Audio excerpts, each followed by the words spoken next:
चाहिए कि मैं समझा रहा हूं तो मैं इसका गुरु बन गया, और चेला भी कभी ये ना समझे कि जो मुझे समझा रहा है वो मेरा गुरु है। गुरु हम सबका एक ही है, शब्द गुरु है और कोई नहीं।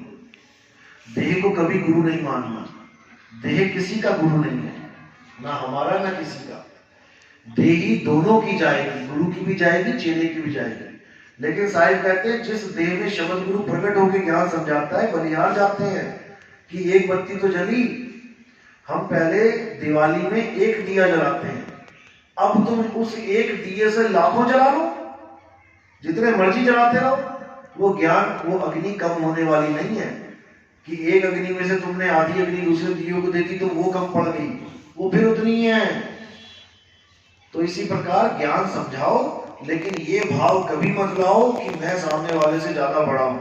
कोई बड़ा छोटा नहीं है भाई, सब घट मेरा साइया, सुनी सेज न कोई।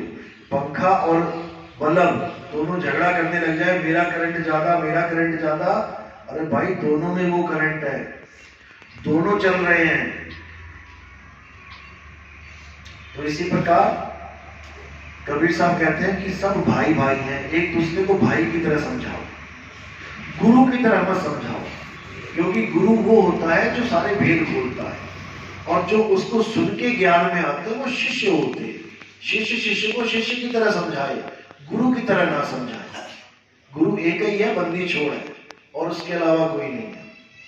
और कोई शंका किसी की? कोई साहब कबीर साहब भी साहब किस राम की पूजा करते थे? राम के बारे में बताया ना उन्होंने। कबीर साहब राम शब्द क्यों यूज करते थे? हालांकि ऐसा नहीं है, कबीर साहब और भी बहुत से शब्द यूज करते थे। उनकी वाणियों में आपको सारे नाम मिल जाएंगे जितने भी उस समय प्रचलित थे। लेकिन साहिब ने राम शब्द पे जोर दिया।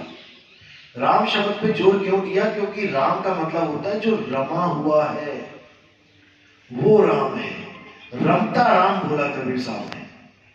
कस्तूरी कुंडल बसे मृग ढूंढे बनमाही, ऐसे रमता राम है। रमता राम कह लो, आत्म राम कह लो, एक ही बात है। रमता कौन है? आत्मा ही रम रही है सब में। उसी आत्म राम का कबीर साहब ने सबको ज्ञान समझाया कि अपनी अपनी आत्मा में स्थित हो जाओ। जैसे ही तुम आत्मा में स्थित हो जाओगे तुम ही आत्मा हो जाओगे। कछुए की तरह कछुआ क्या करता है? अपने आप में स्थित हो जाता है। अपने आप में स्थित हो गया, अब उसे किसी की जरूरत नहीं है। अब वो किसी दूसरे कछुए की आस में नहीं बैठेगा कि वो कछुआ मुझे बचाएगा, नहीं। सब एक ही अवस्था में आ जाएंगे। इसी को गीता में भी बोला गया, लेकिन कोई समझ नहीं पाया। अध्याय 3 18वां श्लोक।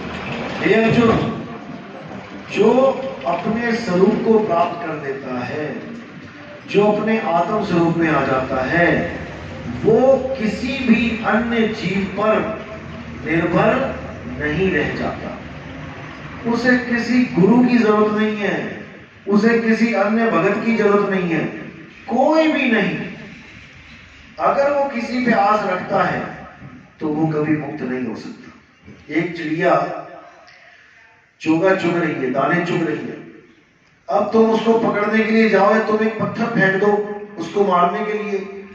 अगर वो किसी और पे आस लगा के बैठी है कि मेरी माँ आएगी मुझे बचाएगी, मेरे पिताजी आएंगे मुझे बचाएंगे, या कोई और कबूतर मुझे आएगा बचाएगा, मर गया।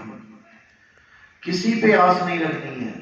पंख फैलाओ और उड़ जाओ, तब तो बच गए, नहीं तो फिर बच नहीं पाओगे। इसीलिए अपने आप में स्थित हो जाओ, इसके अलावा कुछ नहीं। चलो, तो राम, रमता राम को बोला गया है, ना कि किसी दशरथ पुत्र राम की बात करेंगे, ये नहीं है। ये तो वाणी में भी आता है, हमारा राम दशरथ सुत नाही। जो मेरा राम है वो दशरथ जी का पुत्र नहीं है, वो कोई और है जो सब घटों में रम रहा है। जो राम में भी रम रहा है, रावण में भी रम रहा है। रावण देखो क्या बोलता है अपने ग्रंथ में, वो कहता है कि रावण कोई शरीर नहीं है, रावण एक आत्मा है। शरीरों का अंत तो राम कर देंगे, लेकिन रावण की आत्मा को राम भी नहीं मार सकती, अनंत है वो। चलो फिर अब बाद में सत्संग करेंगे, तब तक के लिए आप लोग विश्राम करें और भोजन साहिब करें। बोलिए सतगुरु बत्ती छोड़ सतगुरु सत्य कबीर साहिब की जय हो जय हो।